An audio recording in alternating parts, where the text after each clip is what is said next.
เกี่ยมเครื่องเกี่ยมคองพี่น้อง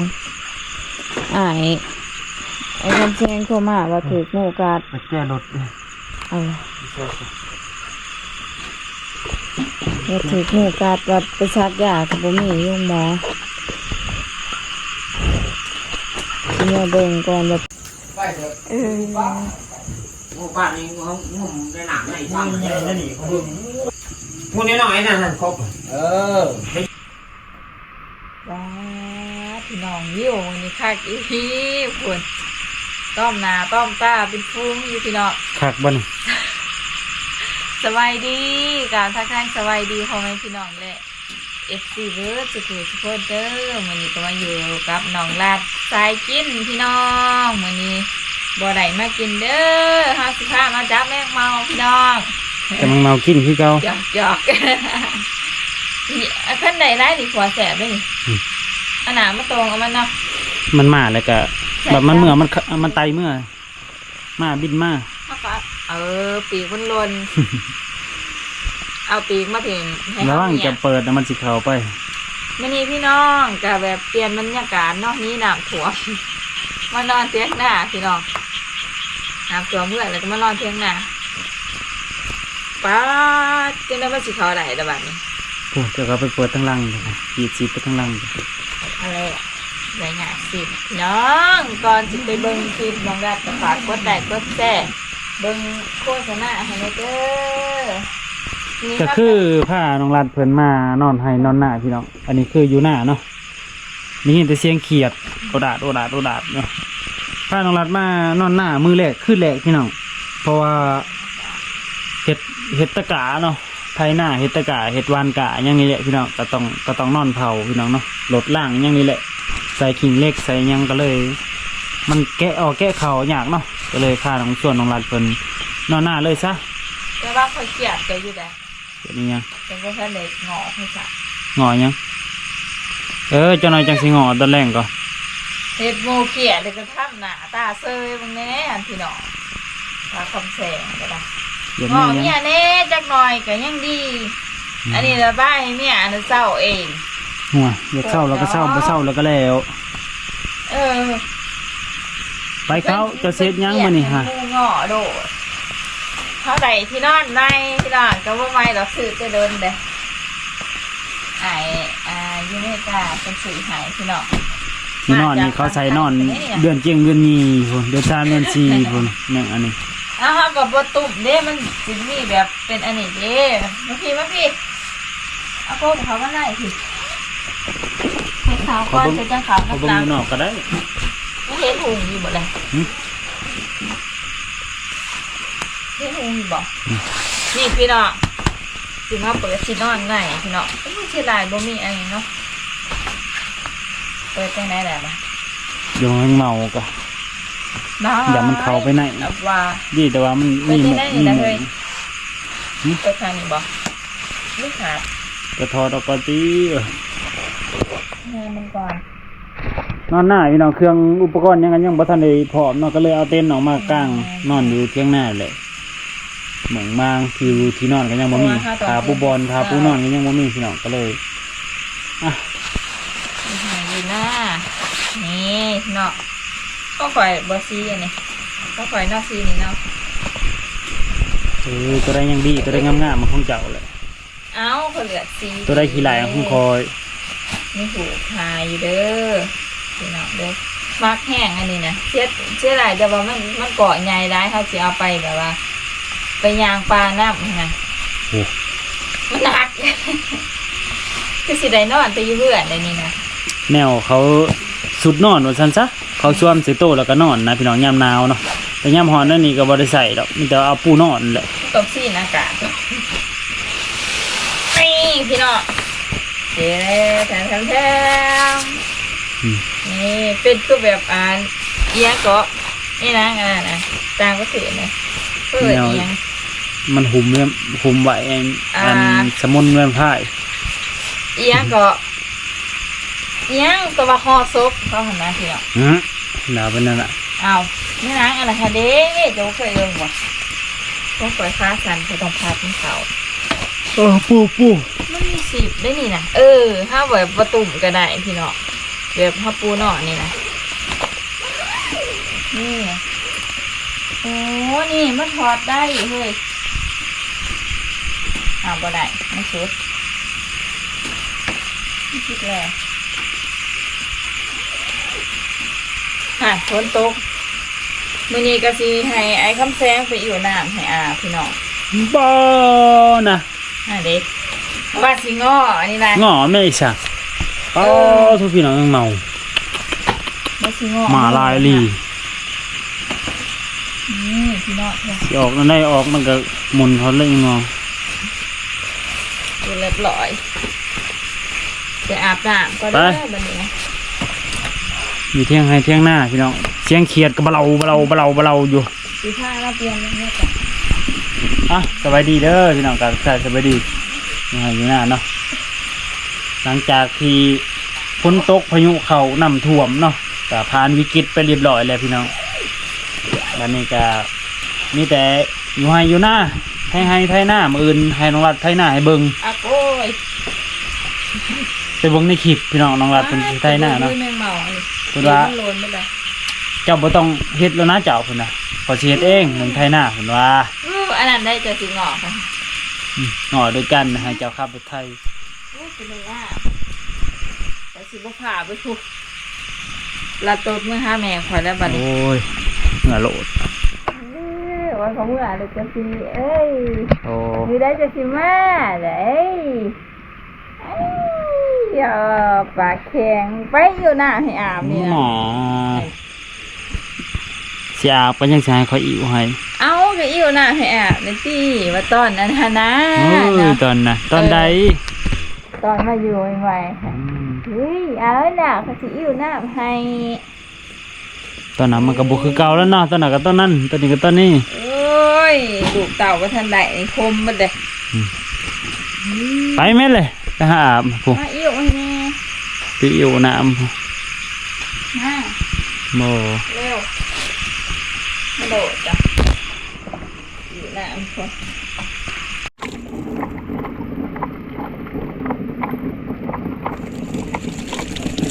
ตัวไรข่อย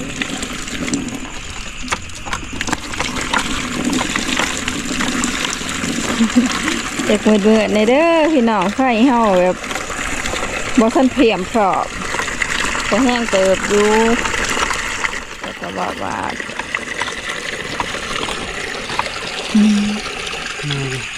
อุ้ยหากก็ยิ้มเมื่อยแหละ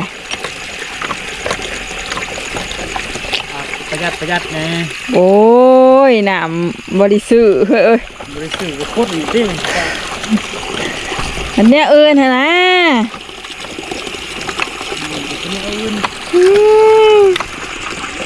อย่างหนาสมัยทำเป็นเมื่อย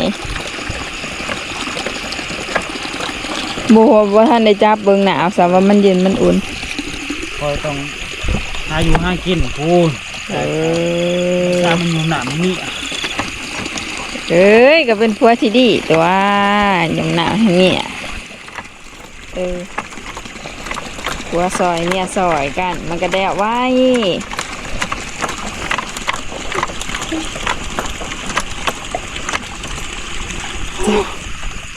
จนผมเป็นส่งอันนี้โอ้ยหมดอาบแล้ว โอ้ตกลายไปอาบโลดโอ้ยหายใจผืดด้วยบ้าน เย็นเลย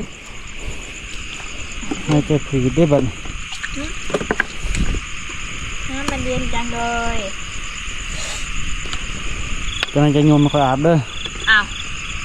แล้วก็สิอาบ ห่วยเนาะจะอาบเขาก็อาบเพื่อนเลย จะว่าอาบแล้ว อาบแต่เขายังจะโยนมาก่อน เจ้าสิตัวขยโยซื่อๆค่ะ เปลี่ยนกันโยมมาเลยโยมมาเขาก็โยมเขาโยมเจอก็โยม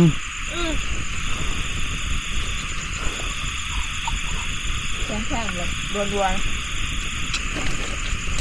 เมื่อยเลยพี่น้องเลยหอบเลยไป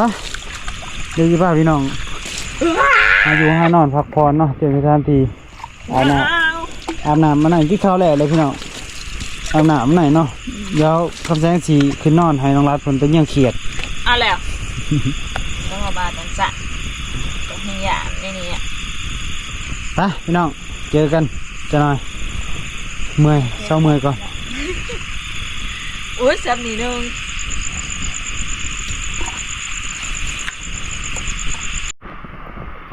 เฮ็ดหยังอ่ะนะ เอามึงเมาเมียอยากมึงเมา ตาตัวเนี่ยหน่อยเนาะ เอาไว้ให้ง้อ ง้อ เออ ให้หาแมงมอให้กินนี่นะ นี่ให้กินง้อเป็นการกินแมงเมา บ่าวล่าวงอเมียจับแมงเมาให้เมียคักตัวได้เอาแมงอ่ะนะ นี่ก็เอาเบิดนี่ยังตกออกมานี่มันขัวเบิดนะมืออื่น อาหารเสาอาหารสันสูงอยู่ได้นี่นะพี่ตะเทือได้สิได้กินนี่นะเป็นหยังกล่องอันนี้ต้องเปิดไฟใส่ประสานอ่ะ อ่ะถ้ามันต่อมไผ่มันก็ตกลงน้ำ บอก ก็ไฟบ่ได้ ไม่คิดว่าให้มันสะท้อนสะท้อนไฟแต่ไม่เอามันอันนี้เพราะงั้นนอกเขาจะคิดใช่ไหม แต่ร่างไผ่แล้วมันสิไหม เอา อ่ะ คนละไฟเด้อสะ ฮะแต่จะเอาเป็นยังต้องเปิดไผ่ถ้าบ่เปิดไผ่ถ้าเป็นดังไผ่เอาอะมันสิไหม เอาบ่ แล้วก็ต้องเปิดไผ่เอา เนาะมีเหตุมีผลเด้อปวด จอบเอาเพิ่น ถ้าเอา อันนี้แหละมันดิ้นนี่นี่ บ่ มันบ่ เอามันบ่ขี้กันบ่ มันก็ลงมาเบิดเลย พูดแล้วไปหอยอีสาวตัวนั้นพุ่นเฮ้ยพุ่นบ่สาวตัวพุ่น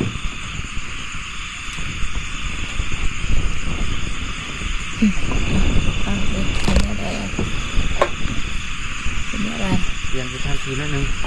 หมดไล่ หมดเกือบจังหันเอาคืนมาหมดลายดินดินเหนียวนี่นะหมดขั้นได้หลายเอาคืนมาที่ละเกิดนะอื่นสาวบ่เป็นยางสิได้ฮะไปใช้เลยนะหลังคาจะอาบน้ำบ่เชื่อสิอาบน้ำพี่น้องเฮากะอาบน้ำเป็นทีเรียบร้อยแล้วพี่น้องเตรียมสิเขานอนเลยนะเดี๋ยวเฮาสิตอบคอมเมนต์เนาะเพราะว่ามี FC คอมเมนต์มาว่าตอบคอมเมนต์ FC ด้วยน้องรัฐตอบไม่หมดว่าจะ อากาศจะพยายามตอบเนาะแล้วก็มาโอเคทุกคนเดี๋ยวเฮาถ่ายคลิปแล้วสิเขานอนเนาะ คือสีขึ้นแล้ว พี่น้องนี่ เห็ดชิบจำๆเลยจี้เลยค่ะมันอาปากเลย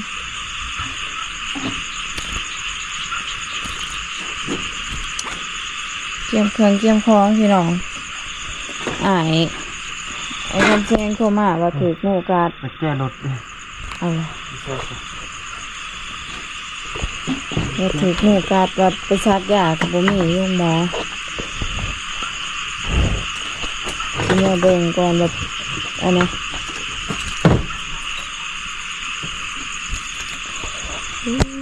เกิดไปกับครอบครัวเฮาเนาะเดี๋ยวดาวพอดีก็ได้ปวดโผล่ดีชีวิตมนุษย์มันน่ะออกมาเลยนี่หมดโอ้หมดพอหมดเลยออกสาวแห่งสั่งเดี๋ยวจะไปเบิ่งน้ำกันว่าเป็นยังไงว่างูอีหยังถืออีหยังงูอีหยังกัดนะพี่น้องเนาะใจคอไปบดีเลย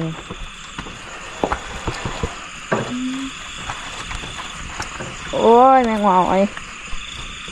ใส่คือบ่มา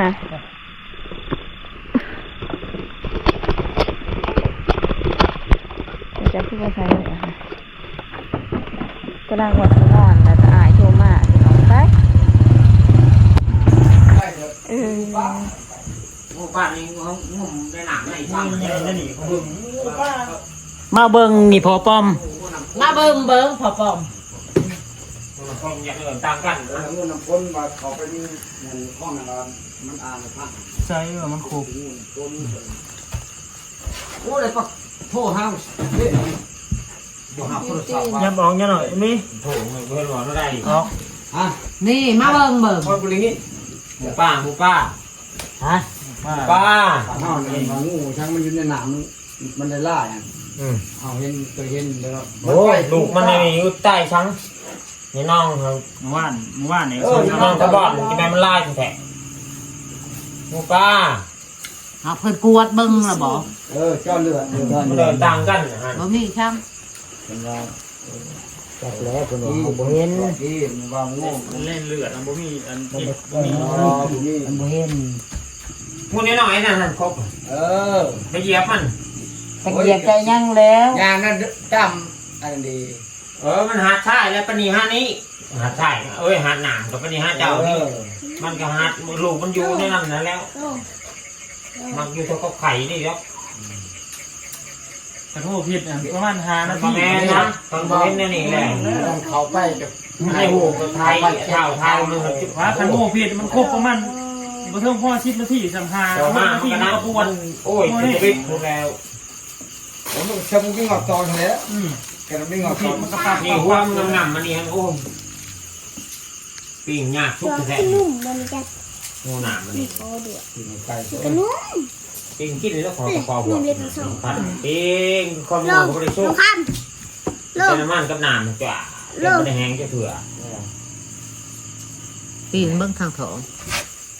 ขอว่า นั่นเบิ่ง สิจะแก้เครื่อง ได้ว่า ไปวิ ถ่าย ลา รูปแล้วก็เขียนเขาในอัน เบ็ นี้ ด มีสัญญาณบ่ห้องจ้ะเขาใน Google เออ ลักษ เบิ่ง ณะ แง่กิน โอ้ เสียเป็นลง ก็เป็นดินเจ้าก็ได้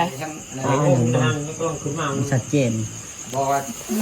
บอกไปหาบนเจ้า โอ้ นะ ยพวกเขาวันนี้มันปั้นกระเท่นแล้ว เฮ้ย เบิ่งอะไรนี่หน่อยโทรศัพท์ประเภทไว้ เบิ่งก่อน สิเขาเสิร์ชเบิ่งว่ามันอันนี้ มาดิจับมา ต่างสัญญาณเบิ่งค่ะ จับมานี้ อีเมื่อวานมื้อซื่นได้ลงกับอาแบะมื้อนะ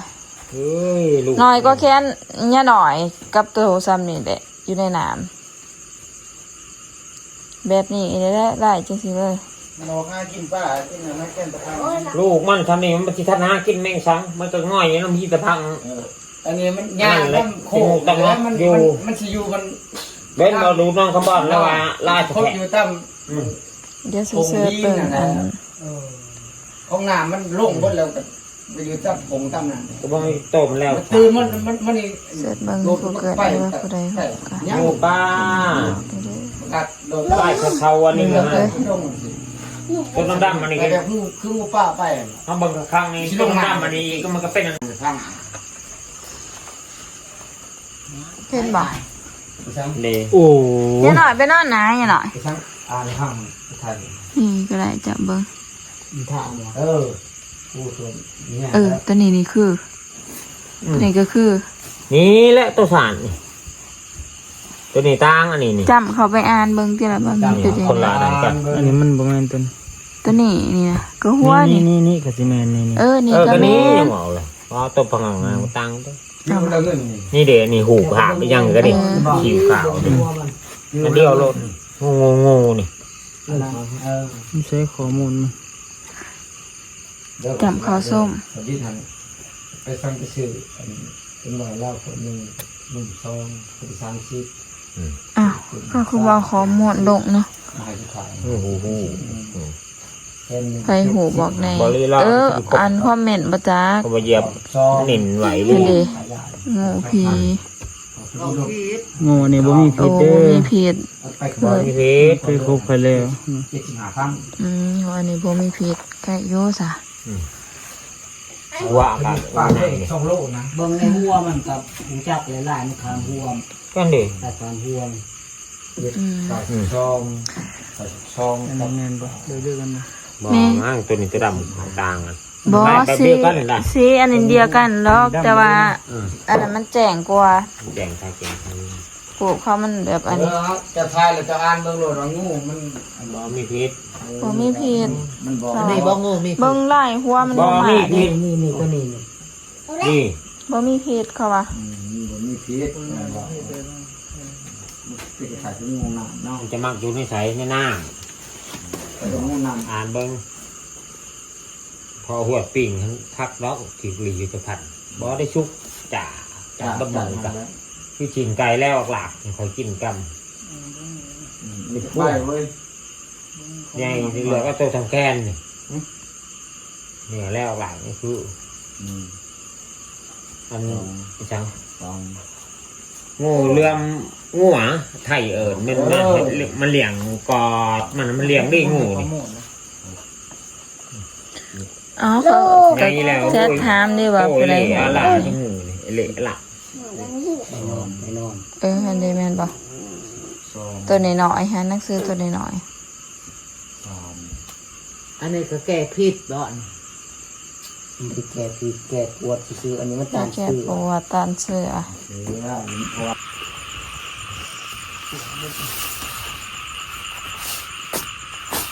หลังจากโอ้ยก่อนก็ได้พี่น้องหลังจากที่เฮามาแต่เบิงอาการของอ้ายเนาะแต่ก็เบิงโตงูน้องดัดน้องดัดนี่บ่ฮู้หรอกว่ามันเป็นงูอีหยังมันมีพิษหรือบ่มี บ้าน พิษ เฮา นะ บ้านเฮาเอิ้นงูป้านะพี่น้องเขาแจ้งพันธุ์ทุ่งหรือว่าเป็นงูคนทางไทยเขาเอิ้นงูหัวกะโหลกอย่างนี้แหละ อ่าเป็นงูหัว ทางลาวเฮาก็สิเอิ้นงูป้าเนาะมันบ่มีพิษเลยพี่น้องบ่เป็นอันต มั ราน ย อยู่ ต่อ ในน้ำ ต่อคนแล้วก็อยู่เทางโขกก็มี มันได้หลายมันหากินป้าน้ำแค้มหนาแค้วน่องนั่นแหละ อืม คนมักหาอยู่หาป้าหาใส่หม่องอะไรอย่างนี้เขาสิฮู้ดีเด้อ น้องดัดก็จนตกใจจนว่าไปอันนั้นส่วนไอ้คำแสงเขาไปป้าเขาไปเบิ่งตกใจว่าตัวนะ ไปนอนเบิ่งหน้านี่ก็เหลื่อมเสร็จ เอากระทะอันนะเดี๋ยวก็ไปตากลมนั่นก็อันนี้ นอนได้พี่น้องเลยบัดนี้ เป็นไรน้องอันนี้ก็มาจับซองมืออยู่อันนะฮะข่าวตั้งแต่หยานแต่ประเดินเกมพี่น้องเอ้ยอยากหายซ้ำซะ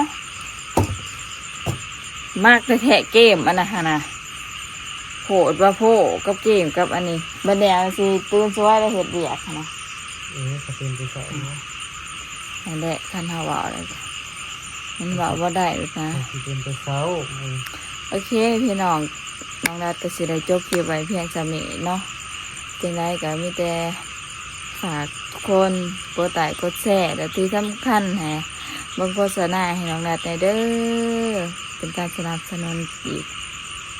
นับเนาะพี่น้องพอกันคลิปหน้าอีพีหน้าเด้อบ๊ายบายพี่นอนรับฟันดีเด้อผู้ใดกำลังนอนด้วยกันก็ได้